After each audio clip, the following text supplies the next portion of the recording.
Hello friends, എല്ലാവർക്കും നമസ്കാരം. Leela stock ചാനലിലേക്ക് എല്ലാവർക്കും സ്വാഗതം. ഒരു പുതിയ വിഷയമായിട്ട് ഒരു പുതിയ വീഡിയോയുമായിട്ട് നിങ്ങളുടെ മുന്നിലേക്ക് ഞാൻ കടന്നു വന്നിരിക്കുകയാണ്. നിങ്ങളെ എൻ്റെ വീഡിയോയിലേക്ക് സ്വാഗതം. നിങ്ങൾ എൻ്റെ വീഡിയോസ് കാണണം, ലൈക്ക് ചെയ്യണം, ഷെയർ ചെയ്യണം, എൻ്റെ ചാനൽ സബ്സ്ക്രൈബ് ചെയ്യണമെന്ന് എൻ്റെ കൂട്ടുകാരോട് ഞാൻ അപേക്ഷിക്കുന്നു. ഇന്നത്തെ ഒരു വിഷയം ഞാൻ പറയുവാൻ പോകുന്നത് പ്രവാസികളായിട്ടുള്ളവരെ പറ്റിയാണ്. പ്രവാസികളായി കഴിയുന്ന ഭർത്താക്കന്മാരെ, ഭാര്യമാരെ, അതുകണക്ക് ബാച്ചിലറായിട്ട് കഴിയുന്ന എല്ലാ പ്രവാസികൾക്കും വേണ്ടിയിട്ടാണ് ഇന്നത്തെ ഒരു വീഡിയോ ചെയ്യുന്നത്. അത് 17 വർഷം പ്രവാസ ജീവിതം നയിച്ച ഒരു വ്യക്തി എന്നുള്ള നിലയ്ക്ക് അതിൽ നിന്നുള്ള അനുഭവവും എക്സ്പീരിയൻസും എല്ലാം കൂടെ വെച്ചാണ് ഇന്നിങ്ങനെ ഒരു വീഡിയോ, ഇങ്ങനെ ഒരു വിഷയം തിരഞ്ഞെടുക്കാനായിട്ട് എടുത്തത്, പ്രവാസി കൂട്ടുകാർക്ക് വേണ്ടിയിട്ട് ചെയ്യാനായിട്ട്. അപ്പോൾ ഇപ്പം നമ്മുടെ നാട്ടിൽ നിന്നും എന്തേരം പ്രവാസികളാണ് അന്യരാജ്യത്ത് പ്രവാസത്തിലേക്ക് പോയിരിക്കുന്നത്. ഗൾഫ് രാജ്യങ്ങളിലായാലും മിഡിൽ ഈസ്റ്റിലായാലും യൂറോപ്യൻ കൺട്രിയിലായാലും വെസ്റ്റേൺ കൺട്രി എല്ലായിടത്തും ആയിരിക്കുന്നത്.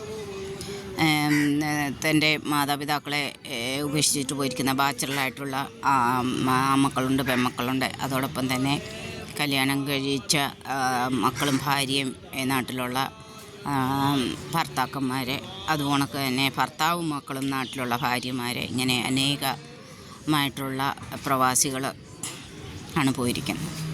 ഇവരെല്ലാവരും തന്നെ പ്രവാസത്തിലേക്ക് പോയതിൻ്റെ മെയിൻ ഉദ്ദേശം എന്താണ്? ആരും പ്രവാസം ആഗ്രഹിക്കുന്നില്ല, അത് വേറൊരു കാര്യം. എല്ലാവരും തൻ്റെ കുടുംബത്തോടൊപ്പം, തൻ്റെ കൂടപ്പറപ്പുകളോടൊപ്പം, അല്ലെങ്കിൽ തൻ്റെ ഭർത്താവ് ഭാര്യമാരോടൊപ്പം, കുഞ്ഞുങ്ങളോടൊപ്പം ജീവിക്കുവാൻ ആഗ്രഹിക്കുന്നവരാണ് എല്ലാവരും.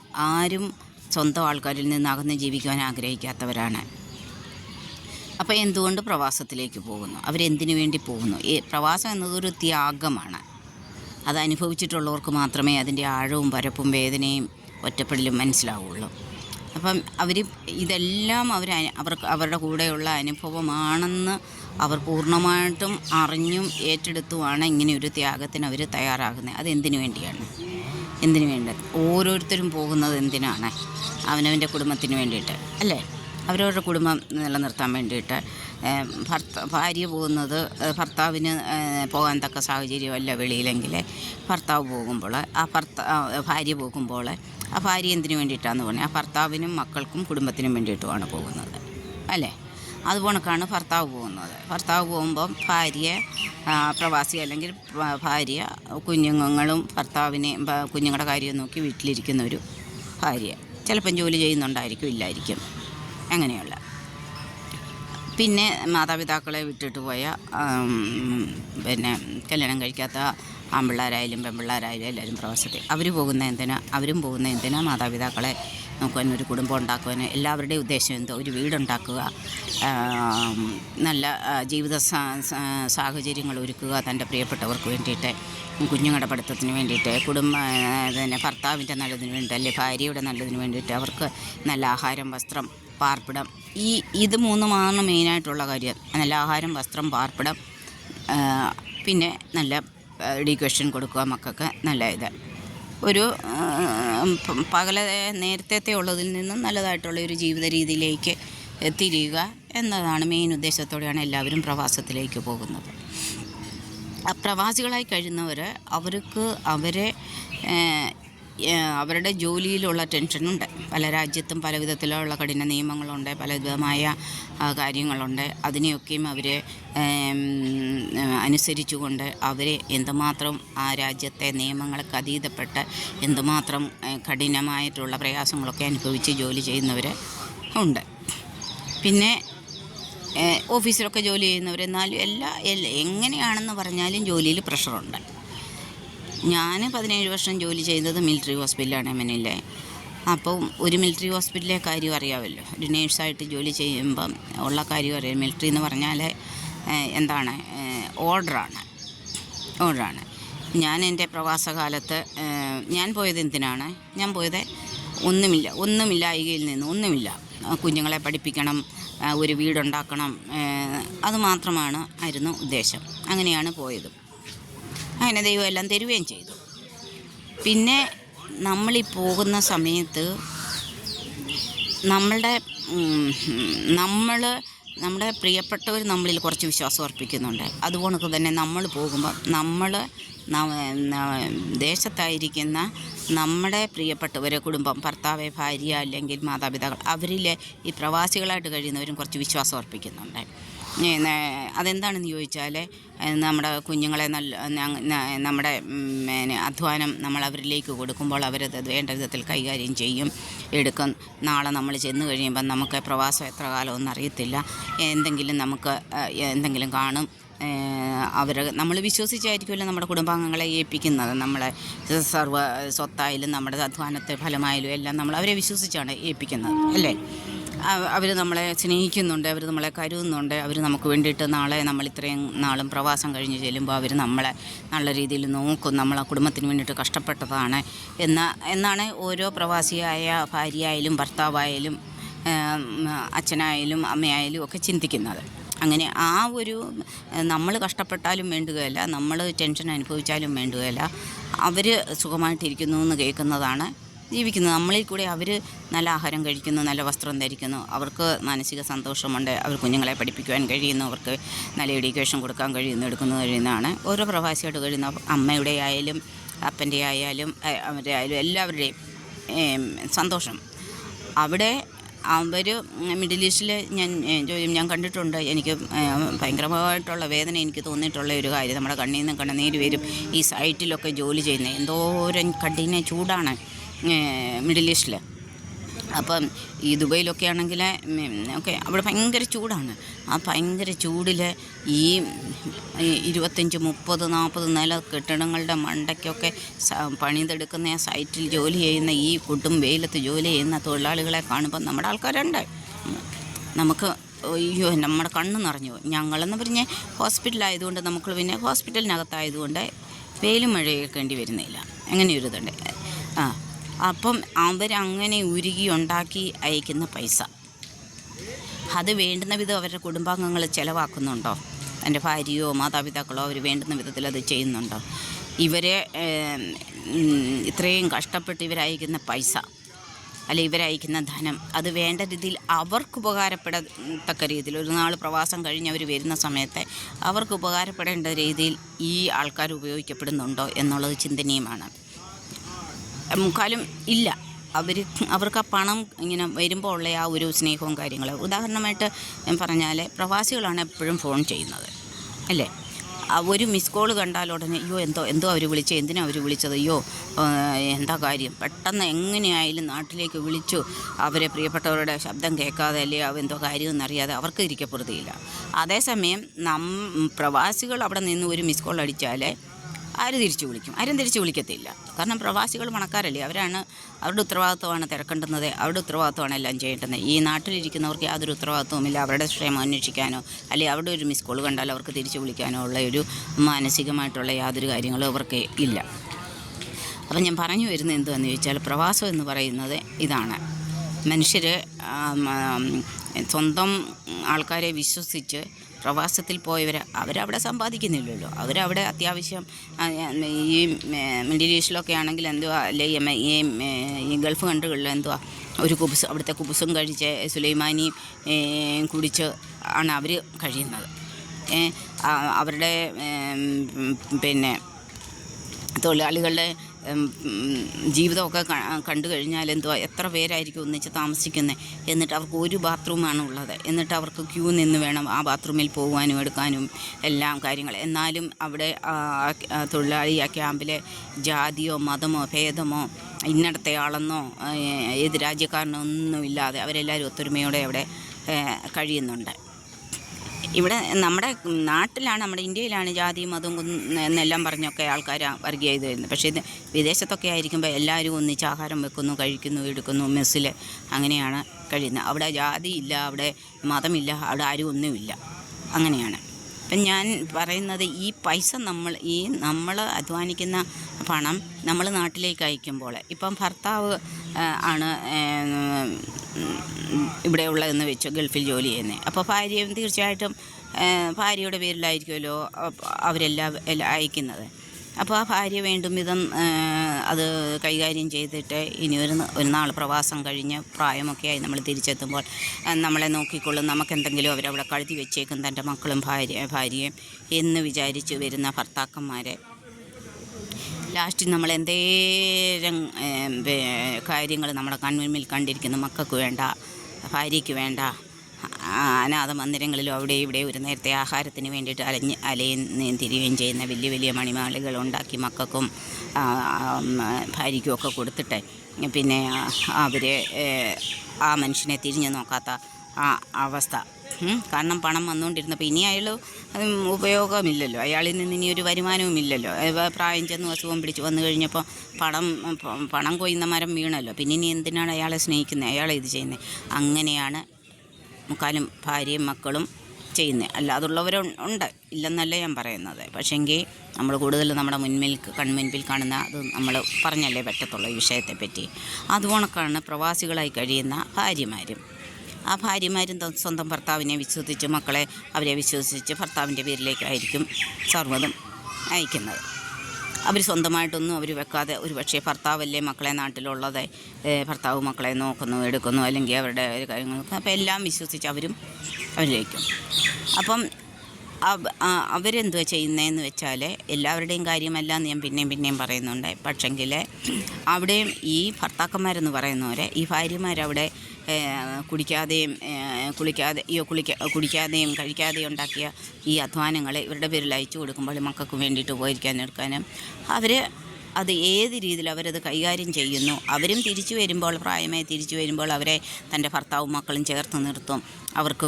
അവരെ നല്ലപോലെ ഇത്രയും നാളും അകന്നു കഴിഞ്ഞതല്ലേ, കുടുംബത്തിന് വേണ്ടിയിട്ട് കഷ്ടപ്പെട്ടതല്ലേ എന്നുള്ള ചിന്ത മക്കൾക്കും, തൻ്റെ അമ്മ ഇത്രയും നാളും കഷ്ടപ്പെട്ടിട്ടാണ് ഞങ്ങളിവിടെ എത്തിയത്, അല്ലെ തൻ്റെ ഭാര്യ ഇത്രയും നാളും സപ്പോർട്ട് തന്നിട്ടാണ്, എന്നെ വിശ്വസിച്ചെല്ലാം തന്നിട്ടാണ് നമ്മളിവിടം വരെ എത്തിയത് എന്നുള്ള ചിന്തയില്ലാതെ ആ ഭാര്യയും ആ അമ്മയും തള്ളുന്ന ഭർത്താക്കന്മാരും ഉണ്ട്. കുടിച്ചും കൂട്ടുകാരും കൂടി കുടിച്ചും അധ്വാനമൊക്കെ വേറെ തെറ്റായ രീതിയിൽ തെറ്റായ റിലേഷനിലൊക്കെ പോയി നശിപ്പിച്ച് കളയുന്ന ഭർത്താക്കന്മാരും ഇന്നില്ലാതില്ല.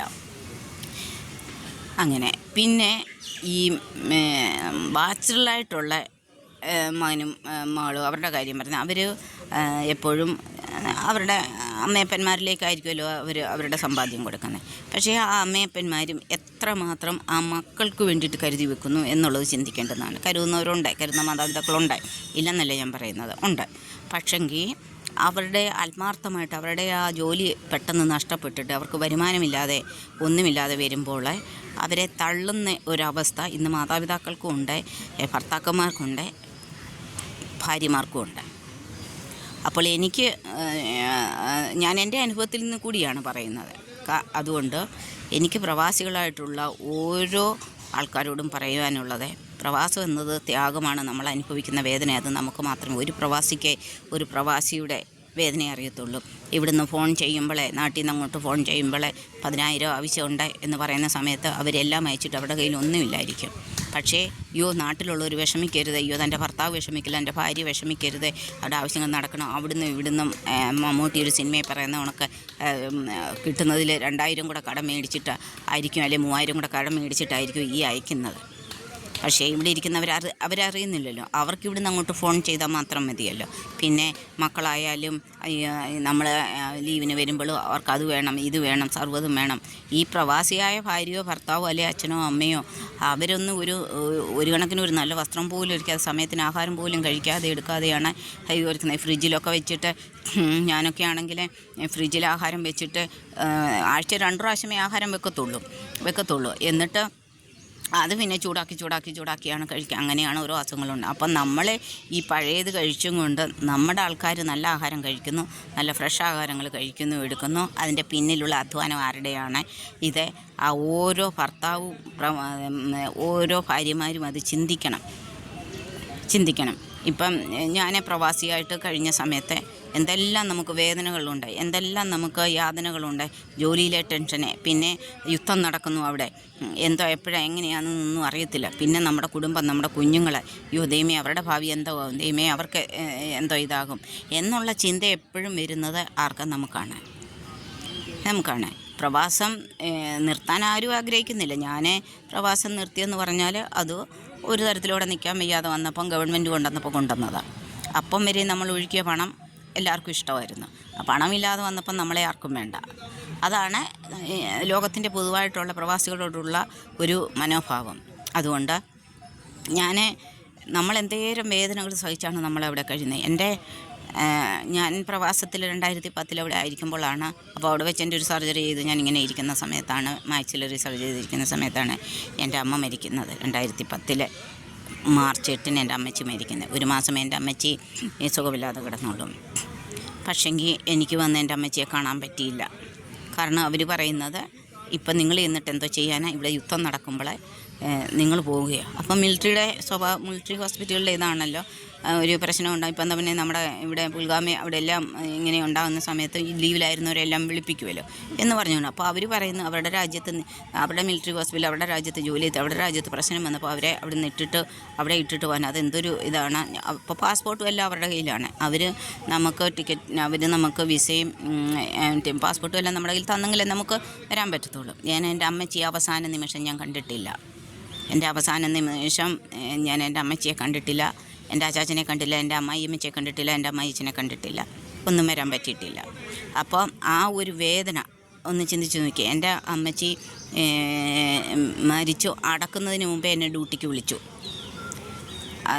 2 ദിവസം കഴിഞ്ഞിട്ടായിരുന്നു അടക്കുന്നത്. ആ അടക്കുന്നതിന് മുൻപേ തന്നെ എന്നെ ഡ്യൂട്ടിക്ക് വിളിച്ചു. അപ്പോൾ ഞാൻ പറഞ്ഞു ഇത് നമ്മുടെ അമ്മയാണ്, നമ്മളെ വളർത്തി നമ്മളെ വരെ ആക്കിയ അമ്മയാണ്. അപ്പോൾ ഞാൻ പറഞ്ഞു എന്നെ ടെർമിനേഷൻ ചെയ്താലും വേണ്ടുകയില്ല, എൻ്റെ അമ്മച്ചിയുടെ അടക്കം കഴിഞ്ഞിട്ടേ ഞാൻ ഡ്യൂട്ടിക്ക് വരത്തുള്ളൂ. അങ്ങനെ 2 ദിവസം അടക്കം കഴിഞ്ഞിട്ടാണ് ഡ്യൂട്ടിക്ക് പോയത്. അപ്പം നമ്മുടെ നെഞ്ചിലെ വേദന ഒന്നോർത്ത് നോക്കിയേ. നമ്മുടെ നെഞ്ചിലെ ആ വേദന അതൊന്നും നമ്മുടെ ആൾക്കാരറിയത്തില്ല. അവർക്കറിയത്തില്ല അവർക്ക് പൈസ മാത്രം മതി. മനസ്സിലായോ? അതുകൊണ്ട് നമ്മുടെ ഓരോ വിഷമങ്ങളും ഓരോ പ്രവാസിക്കല്ലാതെ വേറൊരു പ്രവാസിക്ക് അറിയത്തില്ല. ഒരു പ്രവാസി അനുഭവിക്കുന്ന വേദന വേറൊരു പ്രവാസി അല്ലാതെ നമ്മുടെ കുടുംബക്കാർക്കോ നമ്മുടെ ഭർത്താക്കന്മാർക്കോ ഭാര്യമാർക്കോ നമ്മുടെ അച്ഛന്മാർക്കോ കൂട്ടുകാർക്കോ ആർക്കും അറിയത്തില്ല. ആർക്കും തന്നെ അറിയത്തില്ല. അവർക്കൊക്കെ എന്താണെന്ന് ചോദിച്ചാൽ ഈ മാസം വരുന്ന പൈസയും പിന്നെ ലീവിന് വരുമ്പോൾ കൊണ്ടുവരുന്ന സാധനങ്ങളും ലിസ്റ്റ് അങ്ങോട്ട് പറയുമല്ലോ, അത് കൊണ്ടുവരണം, ഇത് കൊണ്ടുവരണം, അവർക്ക് കൊണ്ടുവരണം, ഇവർക്ക് കൊണ്ടുവരണം, ഈ ലിസ്റ്റും കാര്യങ്ങളും അല്ലേ. ഡ്രൈ ഫ്രൂട്ട്സൊക്കെ ആയെന്ന് പറഞ്ഞാലും നമ്മളവിടെ കഴിക്കാറില്ല. നമ്മളിവിടെ ഡ്രൈ ഫ്രൂട്ട്സ് കഴിക്കുന്നത്. നമ്മൾ നാട്ടിലോട്ട് വരാൻ നേരമാണ് ഈ ഡ്രൈ ഫ്രൂട്ട്സൊക്കെ മേടിച്ച് പാക്ക് ചെയ്തെല്ലാം കൊണ്ടുവരുന്നത്. അതുകൊണ്ട് തന്നെ വില കൂടിയ പെർഫ്യൂമൊന്നും നമ്മൾ ഉപയോഗിക്കാറില്ല. നമ്മളിതെല്ലാം മേടിച്ച് കെട്ടി എയർപോർട്ടുകളിൽ വന്നു വയ്യാതെ നമ്മൾ ഈ ലഗേജെല്ലാം കയറ്റി വെച്ചു ചെക്കിങ്ങും അവരോടും ഇത് ചെയ്ത് തന്നെ എല്ലാം വലിച്ചു എടുത്തു നമ്മളെല്ലാം എയർപോർട്ടിൽ അപ്പോഴും നമ്മുടെ ഉള്ളിലല്ലേ ഒരു സന്തോഷം എന്താണെന്ന് ചോദിച്ചാൽ, അയ്യോ എൻ്റെ പ്രിയപ്പെട്ടവരെ കാണും, എൻ്റെ മക്കളെ ഭർത്താവിനെ അല്ലെ എൻ്റെ ഭാര്യ ഭർത്താവിൻ്റെ മക്കളെ എൻ്റെ വീട്ടുകാരെ അച്ഛനെ അമ്മയൊക്കെ കാണാൻ പോയാലും അയ്യോ അവർക്കൊക്കെ കൊടുക്കാനുള്ളതല്ലേ ഇത്, നമ്മളിവിടെ എന്തോ സഹിച്ചാലും വേദന സഹിച്ചാലും സാരമില്ല എന്നും പറഞ്ഞ് നമ്മൾ ഈ കൊണ്ടുപോകുന്ന ആ ഒരു സന്തോഷം ഉണ്ടല്ലോ, അതാണ് നമുക്കുള്ള സന്തോഷം. പക്ഷെങ്കിൽ നമ്മുടെ ഓരോ കുടുംബാംഗങ്ങളോ നമ്മുടെ കുടുംബം ഒന്നും അതിൻ്റെ നന്ദിയും സ്നേഹവും നമ്മളോട് കാണിക്കാറില്ല, നമ്മളെ ചേർത്ത് നിർത്താറില്ല. നമുക്ക് പ്രവാസി എന്താണ് അനുഭവിച്ചത് ആ ഒരു വേദന, മക്കളെ പിരിഞ്ഞ് കഴിയുന്ന അമ്മ അല്ലെ മക്കളെ കാണാതെ ഇരിക്കുന്ന അച്ഛൻ, നാട്ടിലെ ഒരു പ്രകൃതി ഒരു ഇതായിട്ടുള്ള ആഹാരങ്ങൾ കഴിക്കാത്തവരെ, ഒരു ബന്ധങ്ങളിൽ ഒരു ചടങ്ങുകളിലും പങ്കെടുക്കാൻ കഴിയാത്തവരെ, ജോലി വീട് പിന്നെ ജോലിയിലുള്ള ടെൻഷൻസ്, പിന്നെ നല്ല ആഹാരങ്ങൾ കഴിക്കാറില്ല. കാരണം അവരെല്ലാം വീട് തൻ്റെ ഭർത്താവും മക്കളും അല്ലെ എൻ്റെ ഭാര്യയും മക്കളും എന്നുള്ള ആ ഒരു ഇതിലാണ് ഈ പ്രവാസികളായിട്ടുള്ളവരെല്ലാം കിടന്നത്. അല്ലെ എൻ്റെ അച്ഛനും അമ്മയും എൻ്റെ കുടുംബക്കാരെ അങ്ങനെ വിചാരിച്ചാണ്. പക്ഷെങ്കിൽ ഈ കുടുംബക്കാർക്കാർക്കും ആ പ്രവാസികൾ ആകുന്ന ഭാര്യയോടോ ഭർത്താവിനോടോ മക്കളോടോ ഒന്നും വലിയ സ്നേഹമൊന്നുമില്ല. അതുകൊണ്ട് എനിക്ക് പറയുവാനുള്ളത്, എനിക്ക് നമ്മൾ വിശ്വസിച്ചവരും നമ്മൾ കൊടുത്തവരും ഒന്നും നമ്മളെ നോക്കും കരുതുന്നൊന്നും വിചാരിക്കേണ്ട. അതുകൊണ്ട് എനിക്ക് പറയാനുള്ളത്, നിങ്ങൾ പ്രവാസികളായിരിക്കുമ്പോൾ നിങ്ങൾക്കായിട്ട് നിങ്ങൾ മൊത്തമായിട്ട് നിങ്ങൾ നാട്ടിൽ അയക്കരുത്. നിങ്ങൾക്കൊരു സമ്പാദ്യം നിങ്ങളുടെ കയ്യിൽ വെച്ചേക്കണം. നിങ്ങൾക്കൊരു അസുഖം വന്നാൽ എപ്പോഴാണ് കയ്യാലപ്പുറത്തെ തേങ്ങ ഉണക്കണം വെളിനാടുകളിലെ ജോലികളൊക്കെ. അപ്പം നിങ്ങൾക്കൊരാവശ്യം വന്നാൽ നിങ്ങൾക്കൊരു മരുന്ന് മേടിക്കണമെങ്കിലൊക്കെ നിങ്ങളുടെ കയ്യിലുണ്ടെങ്കിലേ തരത്തുള്ളൂ. അല്ലാതെ ഈ ഭാര്യയോ ഭർത്താവോ ഈ മാതാപിതാക്കളോ ആരും തരത്തില്ല. അത് നിങ്ങൾ ഓർത്ത് വെച്ചോണം. അതുകൊണ്ട് നിങ്ങളെല്ലാവരും അവരവരുടെ സമ്പാദ്യത്തിലെ ഒരു അംശം മാറ്റിവെച്ച് നിങ്ങൾക്ക് വേണ്ടിയിട്ട് വെക്കണമെന്നാണ് എനിക്ക് ഈ വീഡിയോയിൽ കൂടി പറയാനുള്ളത്. ഈ വീഡിയോ എല്ലാ പ്രവാസികളായിട്ടുള്ളവർക്കും സമർപ്പിക്കുന്നു. ഇനി നിങ്ങളെൻ്റെ ചാനൽ സബ്സ്ക്രൈബ് ചെയ്യണം, സബ്സ്ക്രൈബ് ചെയ്യണം, ലൈക്ക് ചെയ്യണം, കമൻ്റ് ഇടണം, എന്നെ നിങ്ങൾ പ്രൊമോട്ട് ചെയ്യണം. അപ്പം എൻ്റെ കൂട്ടുകാർക്കെല്ലാം നല്ലൊരു ദിവസം ആശംസിക്കുന്നു. എല്ലാവർക്കും നമസ്കാരം. ഇനിയും വേറൊരു വിഷയമായിട്ട് അടുത്ത വീഡിയോയുമായിട്ട് കാണുന്നത് വരെ എല്ലാവർക്കും നമസ്കാരം.